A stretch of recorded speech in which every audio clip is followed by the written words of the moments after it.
Morning.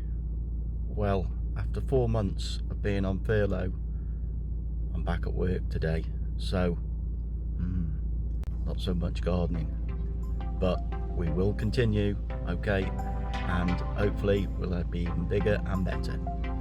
Okay, enjoy the show. Back home from work now, and the first place I come outside to have a look at the ducks, and now walking down to the greenhouse. Garden's still looking good. Plants on the little outside hardening half bench are looking alright. You do a little step with the ramp for the wheelbarrow. Here I am. Tomatoes definitely need some watering. Been a bit warmer today. Now we're all watered, but I've got to be honest, just that little trip down here today, and I feel so much better. Look at them. Maybe a week, 2 at the most away from our first tomatoes of the year. Absolutely fantastic. Morning. It's Friday and I'm back at home. So I've got the day off today with furlough, part-time furlough. And guess what I'm going to be doing? Out in the garden. Superb. It's going to be hot today, so I'm going to get the greenhouse doors opened as soon as possible to keep the temperature just that little bit lower in there today. And we put a little piece of wood there just to stop the ducks going in the greenhouse, because inadvertently I made a little ramp which would have made it very nice and easy for the ducks to get in there. And there's various things they'd have a munch on, like kale, the little French beans, and so on and so on. And it's 8:30 and already it's 30 plus degrees in here, and our automatic window has opened up significantly, so it is going to be warm. Just about to plant some calabrese. Now then, on here it says February to June. Well, we're in July now, but I'm going to give them a go anyway, and I'm sure they will grow. What else have we got on here? Harvest June to November, so that's great. And there's 50 seeds in this packet. Now if you notice, they'll still grow right up to December 23. So there's 50 seeds. I'm going to plant just 10, and I'll store the other 40 then in a cool, dry place for next year. Good seed management. As I've said, I planted just 10. If I planted all 50, some of those, in fact most of them, would just go to waste. So not good really. So look after your seeds and use them, sow them wisely. Whoa!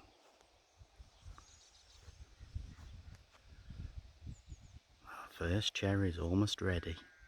Whoa! And I'm sure you've seen before, my seed box, shut the lid, clip it shut, and they'll store really well in there. We've been quite a bit behind on our broad beans. Only did a small row because it's only me that likes them. But I'm going to have a look now, see if there's any ready for a first pick, and also for some to put in the freezer. And those aren't looking too bad. So I'm going to have a bit of a poke and see what we can find. And that's just about perfect. Young tender beans.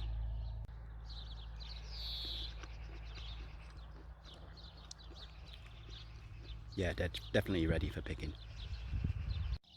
Just started pulling up some of the shallots, and I've got to be honest, I'm really impressed with what I've seen so far. I'll show you when I've got them all out. Now, I've always found the best way to get shallots up is just to put a little fork underneath them and lift them up, and that way you don't damage the shallots in any way, and it keeps the root on there, which helps them out when they're drying. Now look at the return on that for just one shallot bulb. Really pleased with these. And that's the return on one bag of shallots. Not bad at all. Now that's given me an opportunity, because now I've got some space. I wonder what I'm going to be putting in there. We'll see. And those will go in there nicely. Kale. Was you wondering about the little ducklings? They're doing just fine. And when they get bigger, that's where they're gonna go. I'm out collecting some wild seeds. You'll see some poppy heads, lupins, which we've had grown wild in the garden, and some sort of lilies.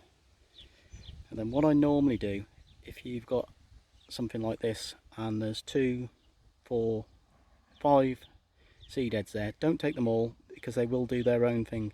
So I'd only take a maximum of 2 off that one and then leave the 3 for them to do their own thing wild. That's about it. I took 2 of the 5 that's there. And also what it'll do is encourage ones that haven't opened yet to flower very soon afterwards. So job's a good one. Saturday, job 2, just burning some brash up, okay, that Claire took off an edge down at the bottom of the garden. Job 1 was feed day, so I fed all of the pot plants and the tomatoes in the greenhouse. Job 2 done, apart from burning a bit more through, and then about to start job 3. I wonder what that is. People often ask me what is compostable and what's not. Spud is not compostable, so he shouldn't really be in there, should he? He's not when he's alive.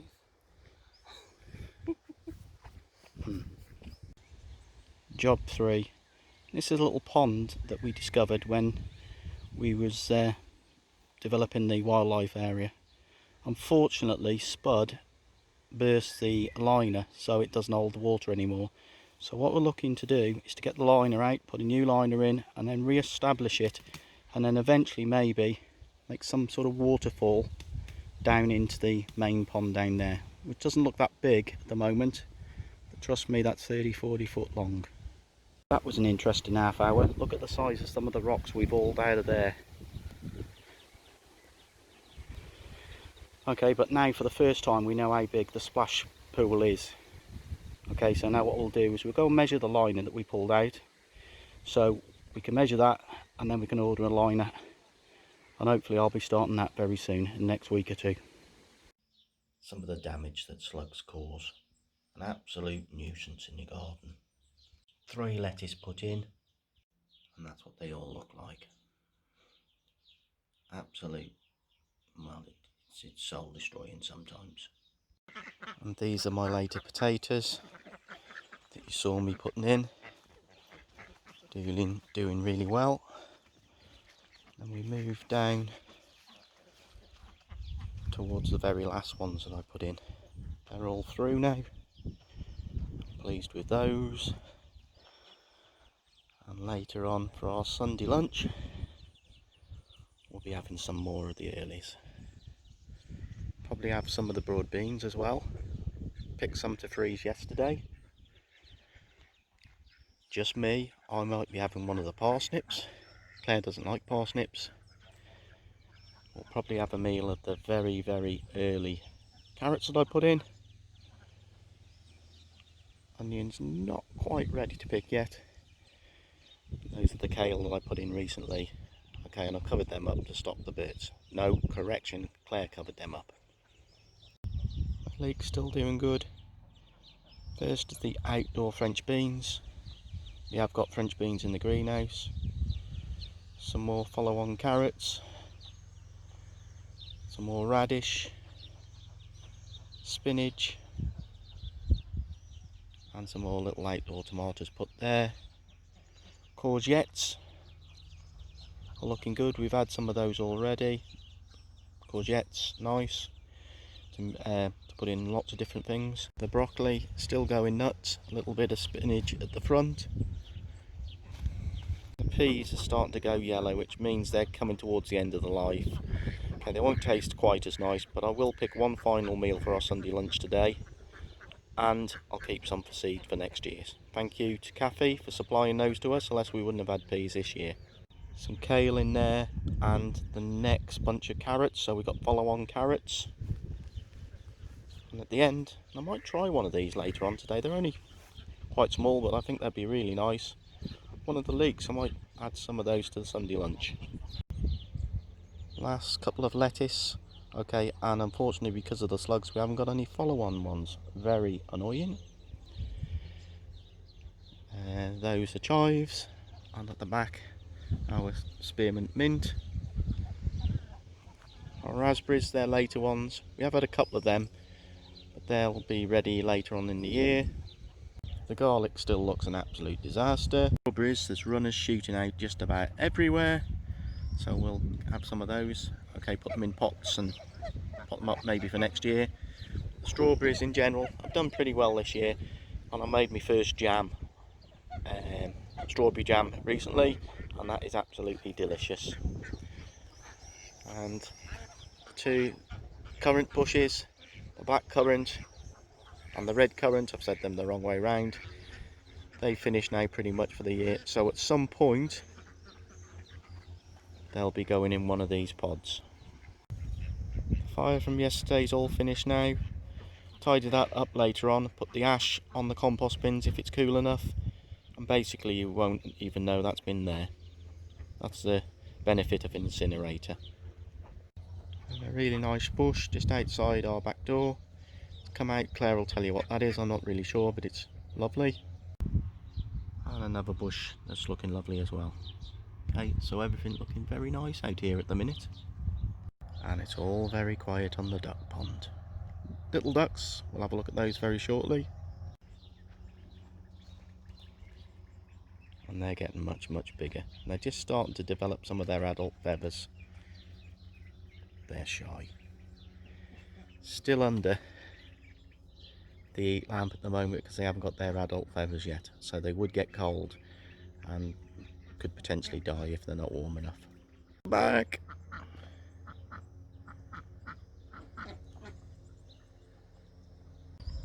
Cherries looking good, all but ready to eat. One apple tree, still looking pretty good. That's the best one, and that one's for me. Sloes looking absolutely amazing. Okay, and there's loads of sloes this year. And the other apple tree, the one and only apple, fell off. Gardening can be ever so sad at times. And the pear tree that's never had pears on before. Oh, I'm hoping, fingers crossed, this year could be a game changer. And as you saw yesterday, here's the next project. We're going to make a splash pool here. Put a little waterfall down here into the wildlife pond. Going to definitely be taking some of those big irises out at the back, so if anybody wants some big water irises, I'll have a load free to a good home shortly. And basically put a pump in here to bring the water back up to here to make a complete cycle of water. That's the plan anyway. Just pulled all the peas out. A lot of weeds in there, and the soil's dropped quite considerably, so what I'll do is top that up with good soil, and then I'm looking to get something in there very shortly, and I think it's going to be another courgette. Got the sticks out. Okay, I'll put them away for next year maybe. And there's the peas, and in a minute I'm going to take all of the excess peas that are on them. Some we're going to have for tonight's tea, and some I'm going to use for seeds. Just come round to the log pile to get some soil, and found some fungus growing up by the one log pile. Very interesting. Try and get that identified. I really wouldn't have thought it's edible, and I really wouldn't fancy eating them. And let's face it, there's not enough there anyway. It's nice to know what they are. And I've got a bag of pre-prepared soil, and it's basically a 50-50 mixed soil with horse muck. So it's ready to go straight into the raised bed to top it up. And just to show you staggering your crops, courgettes that are ready, a courgette that'll be ready in a week or two, a courgette that's ready for transplanting out, and that's what's going to happen to that one next, and a courgette that's ready for potting up, and a courgette that hasn't even come through yet. Top the soil up, and the courgette's now got pride of place in there. Courgettes grow pretty big, especially towards the end, and it will completely fill that area. So anything else put in there, eventually it'll swamp. And this next bit, I'm trying to identify the peas, put them in the trug, ready for tonight's tea or some left over for seed. And those, for example, are starting to shrivel up and they're now past the use by date. Okay, isn't it great when nature even gives you a sell by and use by date? Okay, so the peas going yellow is a sign they're coming towards the end. When they start to wrinkle up like that, they're sort of beyond using, so keep those for seed. And the various stages: planting out, harvesting, ready for compost, and seeds for next year. Hakuna Matata, what a wonderful thing. And buzzards flying overhead. Now people say to me, what do I do with all these courgettes? I've got so many. Well, it's simple. Next year, don't plant them all together. Stagger your planting, okay, and then you'll have courgettes all the year round, which will be used up. Okay, got to be the better way of doing it. Stagger your gardening. Compost watch. Still no worms in there, but I have just turned it and it is quite moist in there, so there is still things happening. I'll keep you informed on this one. First proper swim. Hopefully you can get out. Struggling a bit. Before Claire could get there, he's out. She's out. And this is how the big girls do it.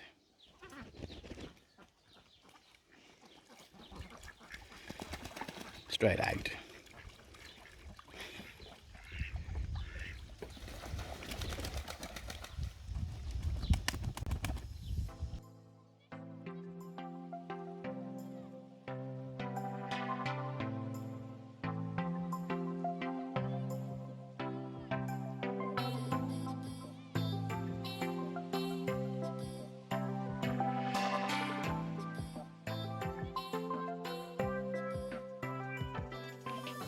First parsnip of the year. Not a whopper, but a good size and more than enough for me tonight. And that's what it's all about. Fresh veg out of the garden and onto the plate later today. So it's a Mountfield HW513PD, whatever that means. And it's 160cc, so it's not a massive one, but it's got some power. Now it's round the back where the magic starts. So at the minute it's got that flap on, and if I lift that up, it's got the mulcher attachment. And I'll explain what mulching is very shortly, so just bear with me. Now without the mulching attachment, it looks like a normal conventional lawnmower. Okay, so what I can do in a minute is put the grass box on. I'll show you the grass box. So there it is with the grass box, and when I go around the lawns now, it'll pick up the grass after I've cut it. Now if you don't want the grass for whatever reason, and sometimes we need the grass for compost, and sometimes with a lawn that big you don't want all the grass, so all we do then is take the grass box off, put the mulching attachment in, and what it does then is smash the grass that small that you don't even need to pick it up, so you can mow without a grass box, which is just a great way of doing it. And now it's back to a mulcher once more, and it won't leave any grass on the floor at all. It'll just disintegrate it. And our big lawnmower has got no grass box at all, so it is mulch only, so that doesn't need any grass box at all. Now that is a very large amount of potatoes, and the reason why, tomorrow we'll make potato salad with the ones that are left over. Well, that concludes another episode of Gardening 365, and as always I'll say at the end, keep inviting your friends, keep sharing, and let's grow our site even more. Thank you ever so much for everybody's support. Okay, it's really appreciated. Bye.